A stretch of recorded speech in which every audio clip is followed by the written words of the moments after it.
మిత్రులందరికీ నమస్కారం. నిన్న ముఖ్యమంత్రి రేవంత్ రెడ్డి గారు సిరిసిల్లాకి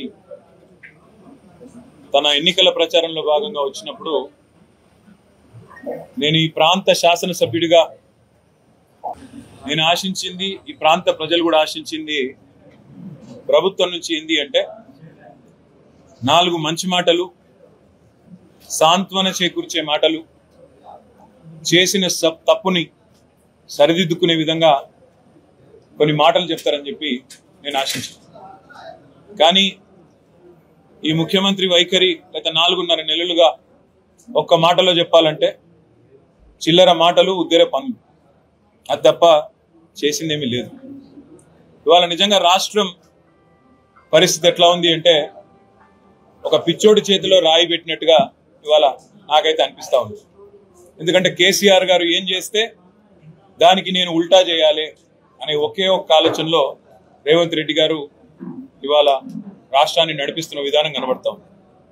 ముఖ్యంగా కొత్త జిల్లాలు ఏవైతే కేసీఆర్ గారి ప్రభుత్వం ఏర్పాటు చేసిందో, ఈ రాష్ట్రంలో 10 జిల్లాలు ఉన్న తెలంగాణను 33 జిల్లాలు చేసింది కేసీఆర్ ప్రభుత్వం. ప్రజల ఆకాంక్షకు అనుగుణంగా 23 కొత్త జిల్లాలు, అందులో కొన్ని మహానుభావుల పేరిట పెట్టిన జిల్లాలు, ఆసిఫాబాద్, కొమరం జిల్లా, కొమరం భీం లాంటి జిల్లా కానీ, ప్రొఫెసర్ జయశంకర్ గారి పేరిట పెట్టిన జయశంకర్ భూపాలపల్లి జిల్లా కానీ, వీటిలో మచ్చుకు 2 నేను చెప్పినది. అదేవిధంగా మొదట కొన్ని జిల్లాలు ఏర్పాటు చేసిన తర్వాత స్థానిక ప్రజలు, స్థానిక నాయకులు ఐకమత్యంతో పోరాడి సాధించుకున్న జిల్లాలు మరికొన్ని ఉన్నాయి. అందులో మన రాజన్న సిరిసిల్ల జిల్లా కూడా అందులో ముఖ్యమైనది. ముఖ్యంగా ఉమ్మడి కరీంనగర్ జిల్లాలో 4 జిల్లాలు, కొత్తగా పెద్దపల్లి, జగిత్యాల, అదేవిధంగా రాజన్న సిరిసిల్ల. ఆనాడు రాజన్న సిరిసిల్ల జిల్లా కోసం ప్రభుత్వం మీద పోరాటం చేసి మాతో ఆనాడు పోరాడి జిల్లాని సాధించుకున్న వాళ్ళలో ఇక్కడ మా రమాకాంతరావు గారు కూడా ఇక్కడ మీ ముంగట ఉన్నారు. ఆ రోజు ఈ జిల్లాలోని జిల్లా సాధన జేఏసీలో భాగంగా ఇక్కడ న్యాయవాదులు కానీ, అదేవిధంగా ఇతర జర్నలిస్ట్ మిత్రులు కానీ, ఇంకా కొంత ఇక్కడ ప్రజా సంఘాలు కానీ అందరూ కలిసికట్టుగా ఆనాడు చాలా కష్టపడి పోరాటం చేసి జిల్లాను సాధించుకున్నారు.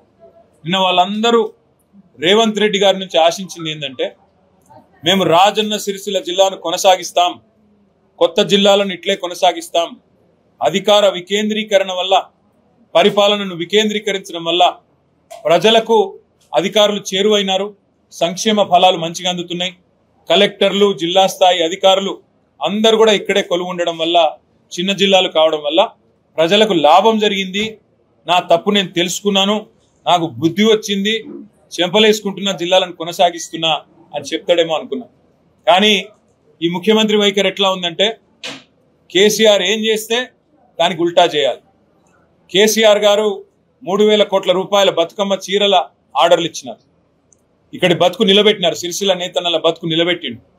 నెలకు 15-20 వేల రూపాయలు సంపాదించుకునే విధంగా, గౌరవప్రదంగా జీవించే విధంగా సిరిసిల్ల నేతన్నలకు ఒక గౌరవాన్ని ఇచ్చింది కేసీఆర్ ప్రభుత్వం. ఇవాళ రేవంత్ రెడ్డి గారు వచ్చిన తర్వాత రంజాన్ తోఫా కట్టు, క్రిస్మస్ కానుక కట్టు, బతుకమ్మ చీర కట్టు, అంటే కేసీఆర్ ఏం చేస్తే దానికి ఉల్టా చేయాలి.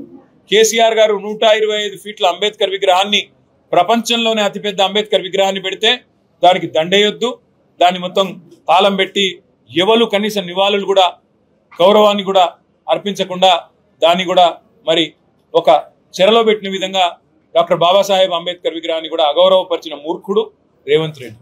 నేను రేవంత్ రెడ్డి గారికి ఒకటే విజ్ఞప్తి చేస్తా ఉన్నా, నీ ప్రభుత్వానికి చిత్తశుద్ధి ఉంటే, నీ కాంగ్రెస్ పార్టీ నాయకులు, రాజన్న సిరిసిల్ల జిల్లాలో మాట్లాడుతున్న నాయకులు కూడా మీకు చిత్తశుద్ధి ఉంటే నేను మిమ్మల్ని ఒకటే అడుగుతా ఉన్నా, కొత్త జిల్లాలు ఏవైతే తెలంగాణ ప్రభుత్వం కేసీఆర్ గారి నాయకత్వంలో ఏర్పాటు చేసిందో వీటిని ఖచ్చితంగా కొనసాగించాలి. కొనసాగించకపోతే తిరిగి ప్రజా ఉద్యమం తప్పదు, దానికి ఈసారి బీఆర్ఎస్ పార్టీ నాయకత్వం వహిస్తుందనే మాట కూడా నేను వారిని హెచ్చరిస్తా ఉన్నాను. ఎందుకంటే ఈ జిల్లాలు ఏర్పాటు చేసింది ప్రజల ఆకాంక్షకు అనుగుణంగా ఏర్పాటు చేయడం జరిగింది, ప్రజల పోరాటాలకు అనుగుణంగా ఏర్పాటు చేయడం జరిగింది, అంతేగాని ఇష్టానుసారంగా జరగలేదు. అందుకే రేవంత్ రెడ్డి నేను అడుగుతున్నా, మీ పార్టీ వాళ్ళు చెప్తా ఉన్నారు పార్లమెంటుకు ఒకటే జిల్లా ఉండాలి అంటున్నారు. అంటే 17 పార్లమెంట్లకు 17 జిల్లాలు ఉండాలన్నది ఒక విధానంగా నువ్వు చెప్తా ఉన్నావు, విధానపరమైన నిర్ణయం అని చెప్పి మీ పార్టీ వాళ్ళు చెప్తా ఉన్నారు. మరి 33 జిల్లాల్లో ఏ జిల్లాలను తొలగిస్తారు, ఏ జిల్లాలను కొనసాగిస్తారు, తప్పకుండా ప్రజలకు తేటతెల్లం చేయాలని చెప్పి నేను డిమాండ్ చేస్తా ఉన్నాను. కరీంనగర్ పార్లమెంట్ పరిధిలో ఇవాళ కరీంనగర్ జిల్లా ఉంది, రాజన్న సిరిసిల్ల జిల్లా ఉంది. మరి దేన్ని కొనసాగిస్తారు, దేన్ని తీసేస్తారు చెప్పాలా రేవంత్ రెడ్డి అని చెప్పి నేను డిమాండ్ చేస్తా ఉన్నా. రాజన్న సిరిసిల్ల జిల్లా తీసేస్తావా లేదా కరీంనగర్ జిల్లా ఎత్తేస్తావా చెప్పాలా.